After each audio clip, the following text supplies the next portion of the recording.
Hi guys, இங்கே பார்த்தீங்கன்னா ஒரு பெட்டிக்கோட் இருக்குது இல்லையா? இது ஒரு 2.5 ஆரம்பித்து 3 வயசு வரைக்கும் உள்ள ஒரு குழந்தை போடுறதுக்கான அளவு. நாம் பொதுவாக ஒரு பெட்டிக்கோட் தைக்கணும்னா எப்படி அளவெடுக்கணும் அப்படின்னு பார்த்திங்கன்னா, நம்ம யாருக்கு அளவெடுக்கிறோமோ அவங்க ஷோல்டரில் ஆரம்பித்து மொத்த உயரம் எவ்வளோ தேவையோ அதை நாம் எடுத்துக்கணும்.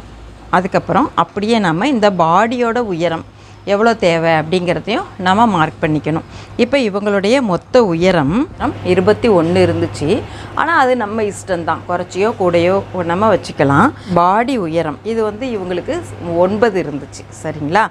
சரி, அதுக்கப்புறம் மார்பு சுற்றளவை நாம் அவங்கள ரவுண்ட் பண்ணி தான் அளவெடுக்கணும். மார்பு சுற்றளவு இந்த குழந்தைக்கு 22 இருந்தது. அதே மாதிரி இடுப்பு சுற்றளவும் குழந்தைங்களை பொறுத்த வரைக்கும் அதே அளவு தான் இருக்கும், 22 தான் இருந்தது. சரி, இப்போ இதுக்கு நம்ம எப்படி தைக்கிறது அப்படிங்கிறத இந்த வீடியோவில் நம்ம பார்ப்போம். பொதுவாக பெட்டிக்கோட் அப்படின்னா அது ஒரு பனியன் போட்டுக்கிற மாதிரி தான். அதாவது நம்ம போட்டுக்கிற ட்ரெஸ்ஸுக்கு உள்ளே போட்டுக்கிறது. அதை ரொம்ப லைட் கலரான ஒரு துணியிலையோ அல்லது வெள்ளையிலையோ தைச்சிக்கலாம். எப்படி அளவெடுத்து எப்படி தைக்கிறது அப்படிங்கிறத இப்போ நம்ம பார்ப்போம். சரி, இப்போது இங்கே ஒரு 2லேருந்து 2.5 வயசு வரைக்கும் உள்ள ஒரு குழந்தைக்கான பெட்டிக்கோட்டை நம்ம எடுத்து வச்சுருக்குறோம். இது ரொம்ப சிம்பிளான பெட்டிக்கோட்டு. இப்போ இதோடைய பாடி அளவை நம்ம பார்த்துருவோம்.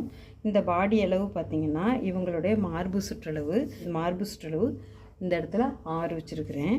அதே மாதிரி இடுப்பு சுற்றளவு அதை விட ஒரு 1/2 இன்ச் குறைச்சி நாம் எடுத்துக்கிட்டோம்னா இங்கேயும் மார்பு சுற்றளவு 5.25 வச்சுருக்கிறேன். ஒரு 1/4 இன்ச் தான் நான் குறைச்சிருக்கிறேன். ஆனால் இந்த இடத்துல சின்னதாக ஒரு டாட்ஸ் நம்ம போட்டுருவோம்.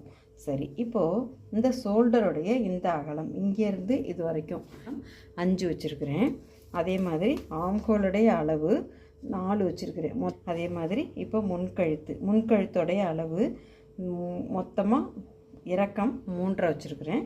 பின்கழுத்தோட இறக்கம் 2 வச்சுருக்கிறேன்.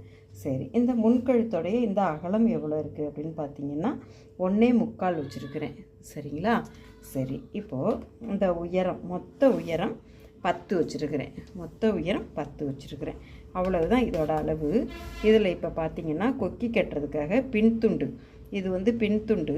இதில் நான் இதை விட ஒரு 1.5 இன்ச் இங்கே அதிகமாக வச்சுருக்கிறேன். அதில் 1/2 இன்ச்சை விட்டுட்டு நம்ம இப்படி இதை மடித்து வச்சு தைச்சிடலாம். இப்போ பார்த்தீங்கன்னா இந்த துணியை விட 1/2 இன்ச் இது வெளியில் இருக்கிற மாதிரி நாம் ஒத்த மடிப்பாக மடித்து வச்சு தைச்சிடணும். சரிங்களா? இப்போது இது டாப்ஸ் முடிஞ்சிச்சு. பாடி துணி 4 நான் இதை மடித்து போட்டுருக்குறேன். இதோடைய உயரம் வேணால் கொஞ்சம் முன்ன பின்ன நாம் வச்சுக்கலாம். இப்போ இவங்களுடைய மொத்த உயரம் இதோட உயரம் நான் 12 வச்சுருக்கிறேன். ஆனால் தேவைன்னா 13, 14 கூட நாம் வச்சுக்கலாம். அதே மாதிரி 4 மடித்து போட்டிருக்கிறப்ப இந்த அகலம் 11 இருக்குது. இப்போ நம்ம இதை எப்படி தைக்கிறதுன்னு பார்ப்போம். இது தைக்கிறது ரொம்ப ரொம்ப ஈஸி. ஃபஸ்ட்டு என்ன செய்யணும், இந்த பாவாடை துணியை கூட நம்ம எடுத்துக்கலாம். இப்போ நம்ம இது ஃபஸ்ட்டு ஒரு சின்ன மடிப்பு, திரும்ப ஒரு 1/2 இன்ச் மடித்து வச்சு ஒரு தையல் ஒன்று நம்ம போட்டுறணும். 1 இன்ச் அளவுக்கு மடித்து வச்சு நான் தைச்சிட்டேன். சரி, இப்போ இதை எடுத்து வச்சுருவோம். இப்போ இந்த பாடி துணியை நம்ம எடுத்துக்குவோம். இது முன்துண்டு, இது பின்துண்டு. பின்துண்டில் இந்த கட்டிங் இருக்கு இல்லையா? இப்போ எதிரெதில் இந்த கட்டிங் போட்டிருக்கிறேன். இந்த கட்டிங் அளவுக்கு நம்ம தைச்சிட்டோம்னா மடித்து வச்சு ஒரு தையல் நம்ம போட்டுறணும்.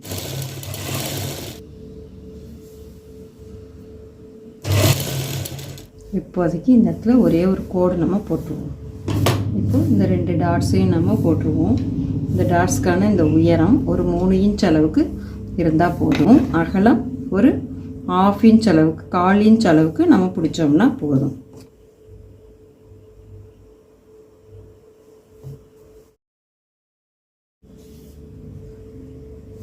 ஃபஸ்ட்டு மடித்து வச்சு தைச்சிட்டோம்.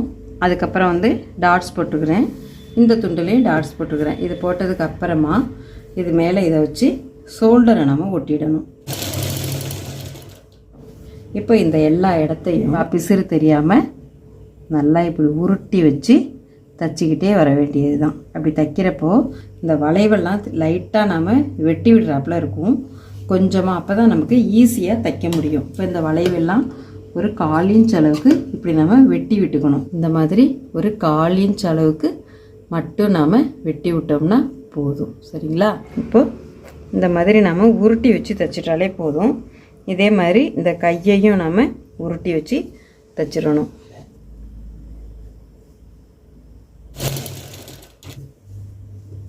எவ்வளோ நீளம் இருக்குதுன்ட்டு நாம் அளந்துருவோம்.